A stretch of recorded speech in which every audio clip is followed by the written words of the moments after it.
Welcome everybody to the latest interviews with startups. I'm talking today to Guido Dalessi, whose Elestor battery business is in Arnhem in the Netherlands, and peculiarly has chosen the flow battery of hydrogen and bromine as being the future of grid battery or something like it. And the very first question, Guido, has to be is, I mean, I think it says very clearly why you chose those on the website, but then why hasn't everyone else chose that particular flow battery? Yeah, that's a good question, Peter. When we started this company, we were looking for the lowest levelized cost of storage. We believe that this determines the success of a battery, as it determines the profitability of the storage business case. And if you want to achieve a very low LCOS, we call it levelized cost of storage, then you'd better start with very low cost chemicals. And this is one of the driving forces to choose for this chemistry. Hydrogen and bromine, one is a gas and one is a liquid. Such batteries are not, let's say, for beginners. It's quite complicated to get this running, but there have been. I understand there's a catalyst involved. Is your catalyst a commonly known catalyst, or is it a secret? We started with a commonly known, but the ones we are using now is different. Obviously, we are doing a lot of research, material research to find better solutions, which are less expensive and more abundant available. And what's the commonly known one? I think that's platinum, iridium are the usual ones. Yeah. Also used in electrolyzers and fuel cells. The loading that we need, we only need that on one side, only on the hydrogen side. So that's already a big difference. And the loading is much lower than we see usually in electrolyzers. So it's a small cost factor, but still we are searching for alternatives. Yeah, but I think platinum's huge. I mean, it's I've come across another company in the States who've got rid of a platinum catalyst and invented their own, and it's cheap materials, and it's revolutionized their LCOS. Yeah. So that's what we have been working on as well. Yeah. And still are working on. Okay, so just describe where you are in terms of the development of the product. When you'll have pilots, or whether you've already got them. When you'll go into mass production, how much money you'll need to do that. Just give us a feel for your landmarks. Yeah, so Elestor was founded in 2014. From 2016, we started building the team, and 2 years later, we already did our first small pilot. Until now, we have done a handful of small pilots and a handful of pilots on actual scale. And last year, actually, a lot of things came together. The technology reached the maturity level to be commercialized, and that same year we also signed the first commercial deals, being the first one with the company Vopak, a large company with seaport terminals. That's 2019. That was last year, 2021. Yeah, 2021. I think it's almost a year ago today. and how much battery have you supplied to Vopak by now?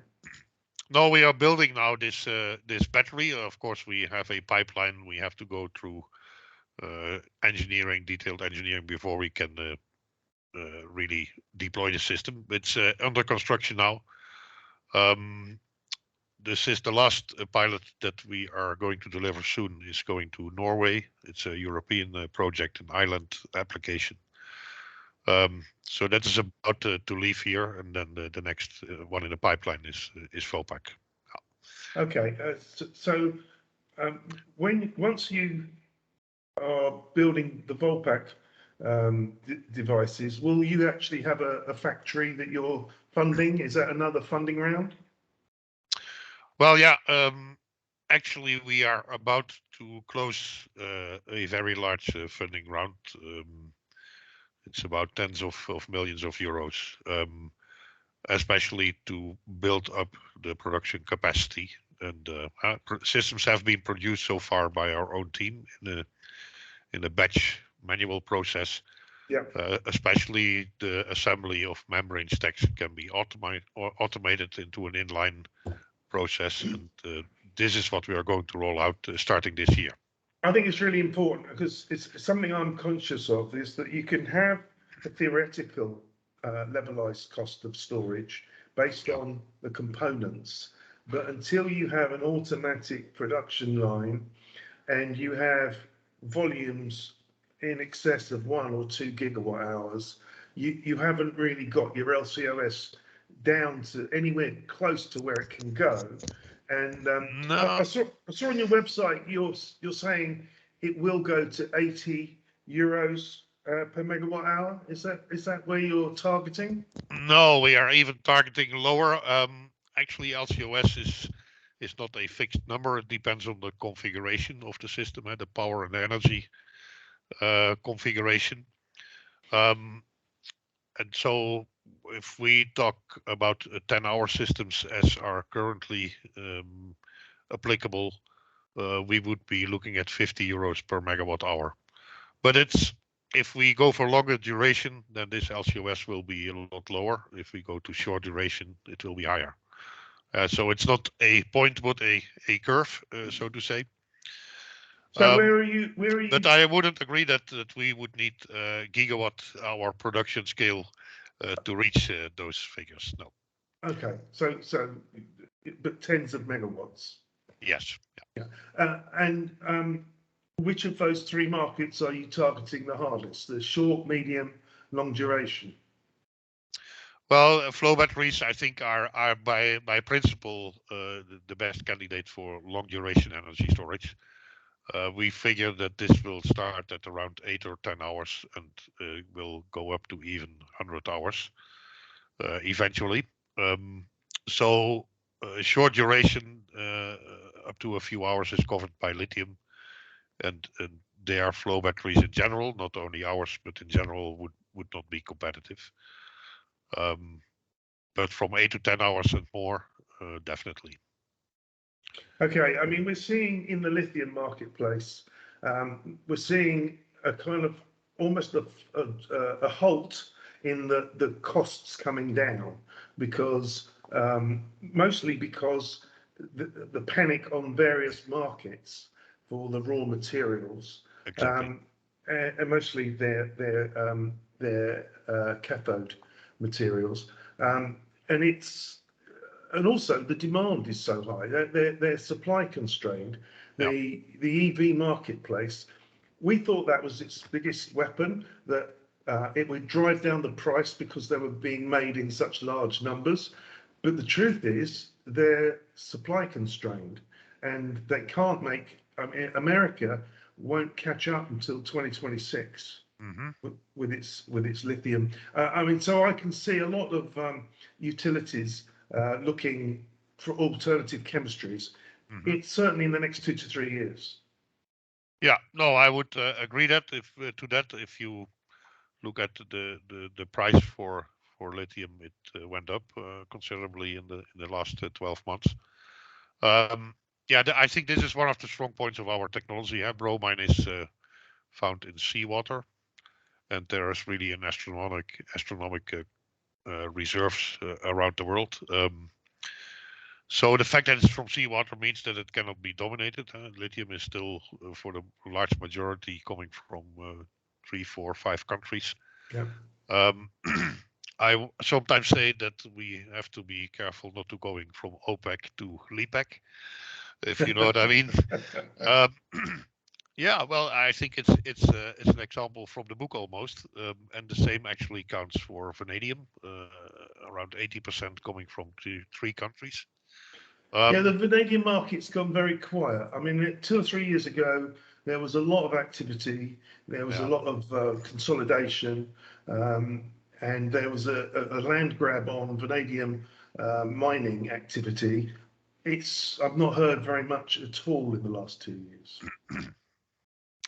no, that's true. But if you just make a comparison in cost per kilowatt hour, then there is a factor of around 20 difference between hydrogen, bromine, and vanadium, and I think this will really give us a big advantage in the market.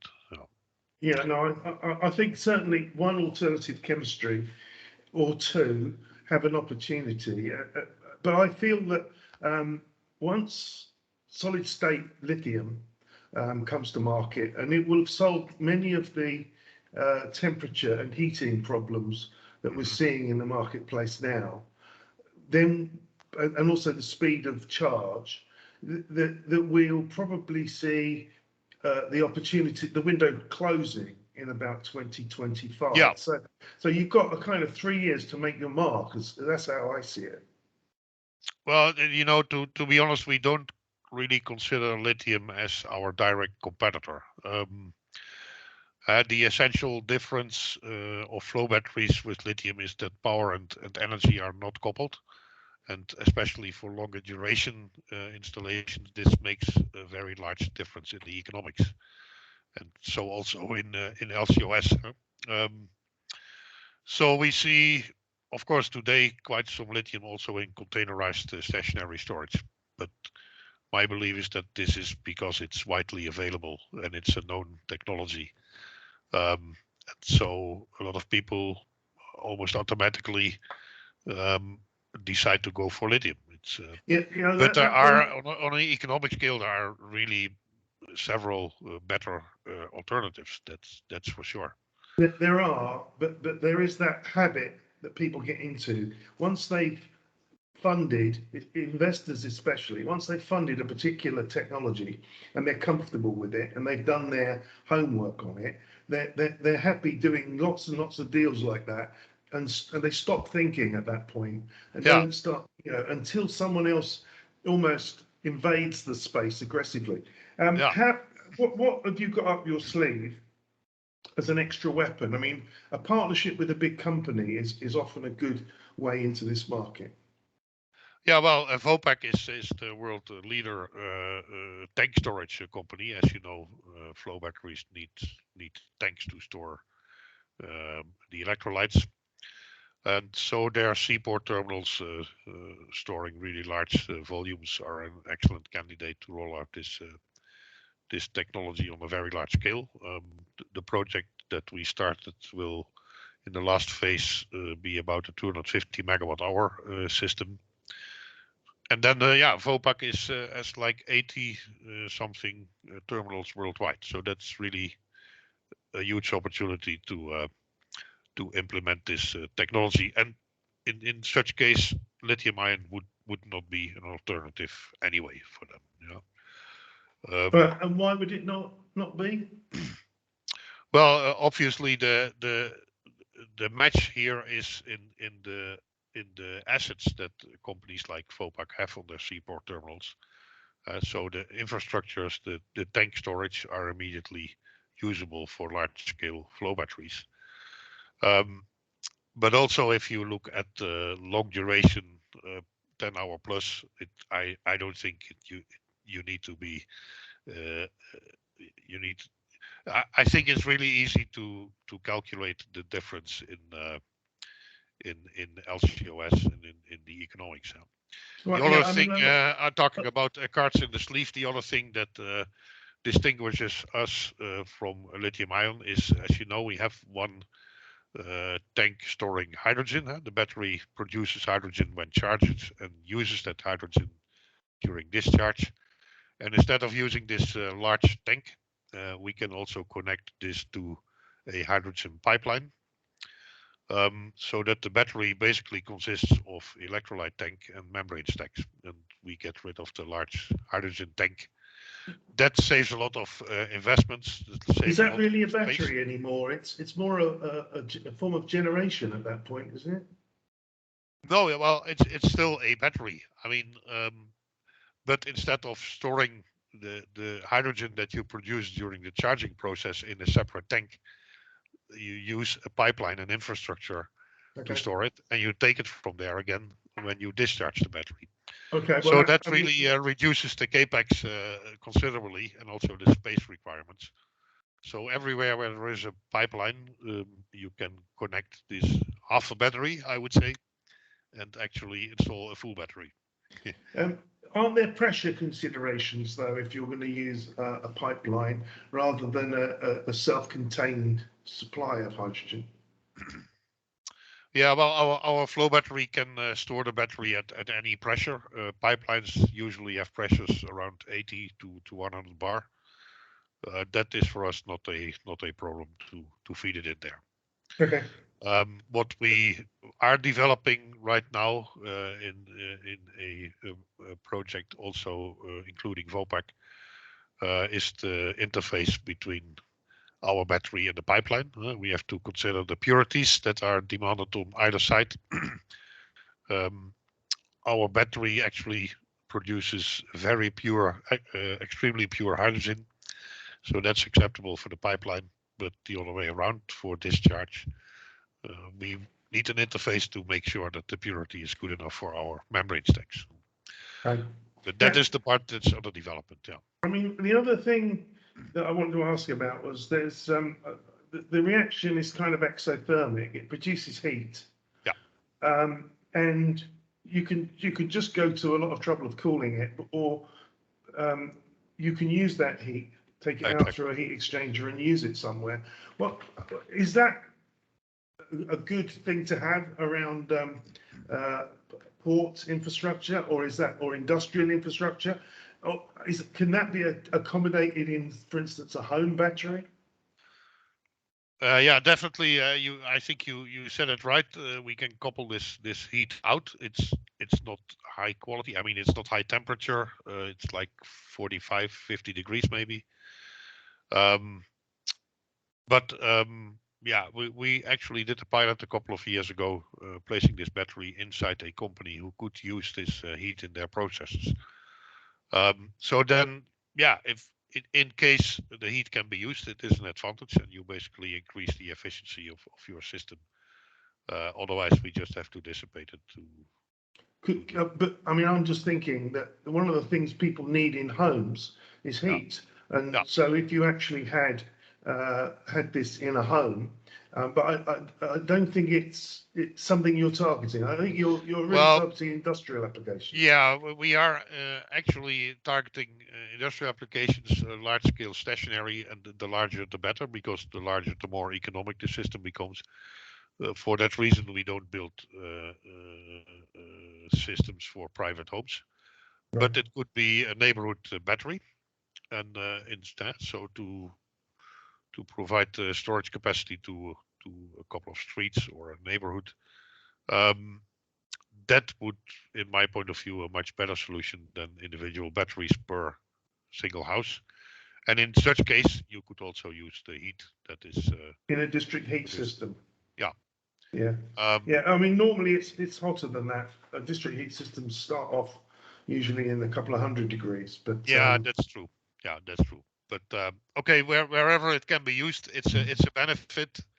What happens if you just do nothing? If you just don't do anything, does the heat become a problem? No. It's not generating that much heat. I mean, it just dissipates. Yeah, it just dissipates. Okay. So,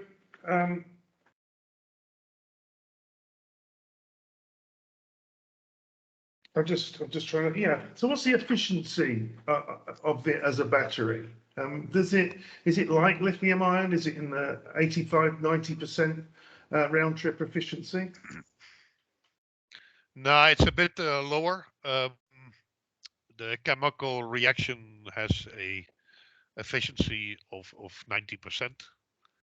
for charge and also for discharge. So let's say round trip is 80%. Actually, it's also not a fixed point. It is determined by how you run the battery.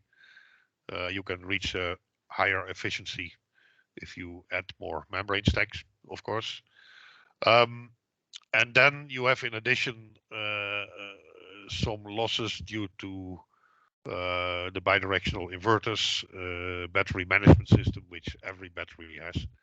So round trip would be somewhere between 70 and 75%. But yeah, these parasitic losses, as we call them, count for every battery between 5 and 10% of the total. So I would estimate that the lithium battery is a bit higher, between 80 and 85 round trip, including everything, including control systems, bidirectional inverters, everything in there. Yeah. Everyone in the lithium community quotes 85 to 90. Everyone outside the lithium community says maximum 80. Well, you know, the point is that, and I noticed in many presentations and discussions that that there is that people look at efficiency of cells and not of the total system. Yeah. And that's a big difference. It's the same for prices. Some people refer to cell prices, but they only count for about 30% of the cost of the total battery.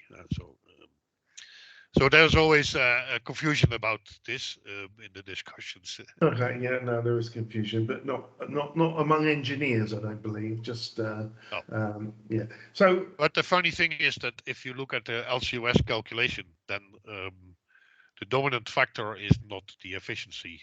Dominant factors determining the LCOS are, for instance, lifetime, and the fact that we can have a 100% depth of discharge. And those have a really big consequence for the final LCOS. So your depth of discharge being, you say 100%, it behaves as if it's full and it doesn't decay. It behaves as if it's full until it dies. I'm not sure what you mean there. The battery gives a consistent output, right until it's out of energy. Yeah, exactly. Well, but I mean, you have noticed that hydrogen and bromine is so extremely cheap, so we can just build a battery and giving a bit more capacity, and then define where the 0 and 100% is. So it will be a bit more capacity in the tanks. That's just slightly more, and that's really at negligible cost. So that's how we can guarantee that if you buy a 1 megawatt hour, you also get a megawatt hour. And it doesn't affect lifetime if you use that full capacity. What about the number of recharges? What's the lifetime for this battery? What defines that? Yeah, also there is a difference with lithium batteries, and this is something that we learned in our testing. We have like 20 plus test stations continuously running tests of membrane stacks, so charging and discharging 24/7. From there, we have noticed that the battery actually does not degrade from utilization. So it's more a calendar lifetime rather than based on number of cycles. Since we have been doing these tests for the last 1.5 to 2 years, we know exactly what the degradation mechanism is. And so we can quite accurately predict the lifetime of the system, which is not expressed in number of cycles, but in number of years. Yeah, and that would and that leads to 15 to 20 years system lifetime. Sorry, how long? 15 to 20 years. Okay, and after that period, does it just need some spare parts, or does it fail? After that period, you can exchange the membrane stacks, and then as the charge and discharge reaction is 100% reversible, nothing happened to the hydrogen and bromine. Okay. So once you exchange the membrane stacks, because that's the degrading part, then you give the battery a second life. So you don't have to replace the full battery. Okay, and what's the percentage of the total cost that the membrane stacks represents? Yeah, that depends on the configuration, but that would be in the range of between 10 and 20% or so, I would guess. And so you can happily claim a 35-year lifetime if you bundle in one change of membrane stack. Yeah. Yeah, I we mean, never did that in our LCOS calculations because then we are really pushing it to the limits. But no, but people tend to, utilities especially don't like 15 to 20 years. They like 25 and beyond. And when you quote lithium ion, you're stuck with a warranty that says one recharge cycle per day. Otherwise, you breach the warranty. And then when you breach the warranty, when the lithium degrades to a certain point where you're likely to get thermal runaway, you suddenly need to replace a number of the cells, and the cost is on you if you've broken the warranty terms. And that's the limiting charge for this. I mean, it's something I think a lot of people in the financial community don't fully understand. There's a real cost, probably after 10 years, but more than that, if you're using a flow battery, you can be discharging and recharging at a whim throughout the day based on costs to you and how much revenue you can make. And so if you're called upon in a reserve to provide energy very quickly to balance the grid, you can do that, and you can do it multiple times a day, and you can earn maximum profits from it. And people don't often realise that. No, it's correct. I remember when we did the first lifetime tests, 15,000 cycles. Then we were still sinking in the cycles. We did it in like 3 months, and then we didn't find any degradation. So for a few seconds, we felt we have built something really unique. But if you think a bit further, you understand that the degradation is not due to utilization, but due to the calendar lifetime. So it's just an aging effect of the membrane stacks. Of the membranes, yeah. Okay, so if we're out 10 years from now and everything goes according to plan, how big is the company? What position is it in? Do you exit via going public, or do you get sold, or do you just stay a private company? And how much capacity will it be making by then? I mean, not your dreams, but your business plans. Well, yeah, I just mentioned that we are about to close a large funding round. So you can imagine that a lot of work has been done to analyze and prepare business plans. Otherwise, you will not be able to attract that capital. Our business plan foresees in building what we call the equivalent of a gigawatt factory in 5 years from now. So today we are delivering the systems to those companies who are strategically adopting this technology. They will create the demand for mass production, and in parallel we build that capacity.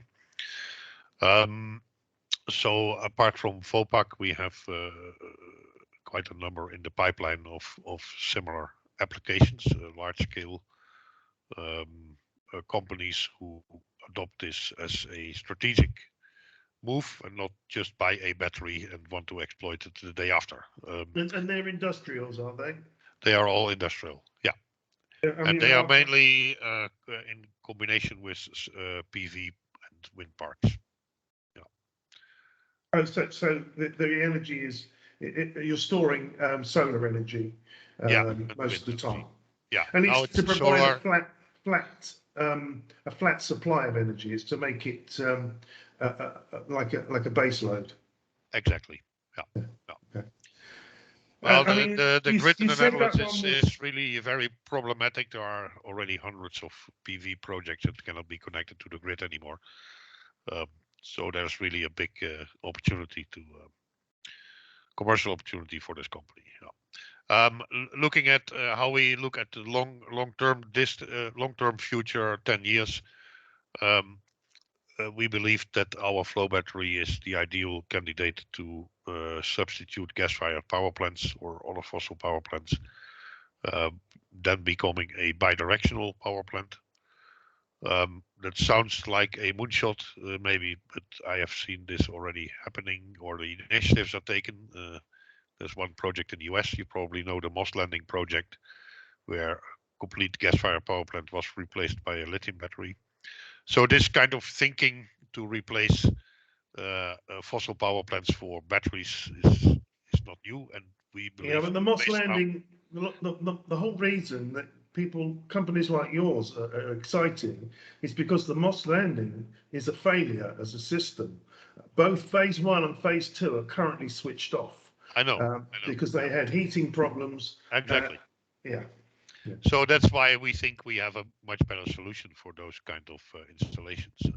And we did the master analysis. I'm sorry? I'm just going to throw one challenge at you. I think if you don't make a gigafactory for 5 years, that you'll miss the chance that you have. I think you should be going faster than that. Well, this is the plan, and let's say it's the basic scenario. Coming back to your other question, yeah, we are about to sign the funding round now. We anticipate a much bigger round in 2-3 years from now, and that could be also an IPO. Okay, that is to be determined. But no, we want to go maximum speed, of course, because the opportunities are there already today. And what we need to do now is to increase the production capacity. Right. Now, I come out of the technology market, the IT and the telecoms markets, and one of the problems you always find is they attract the smartest people, and if there's an engineering problem that seems to be insoluble, they solve it. And I believe the lithium ion people are going to solve problems come 25, 26. And I think that if you haven't already got an industrial base driving down your LCOS by then you've missed an opportunity. And I think you need to carve out, multiple gigawatts of total installation by that time. But maybe you will. Maybe you will. No, the pipeline is there. I cannot give you really the full details, but the pipeline is already there for up to gigawatt scale. Yeah. Okay. Yeah. Look, I mean, it's been great talking to you. I'm going to stop it there, and we'll come back to you perhaps in a year and have a look to see, if that funding round happened and at what level and where you are now. Excellent. We're happy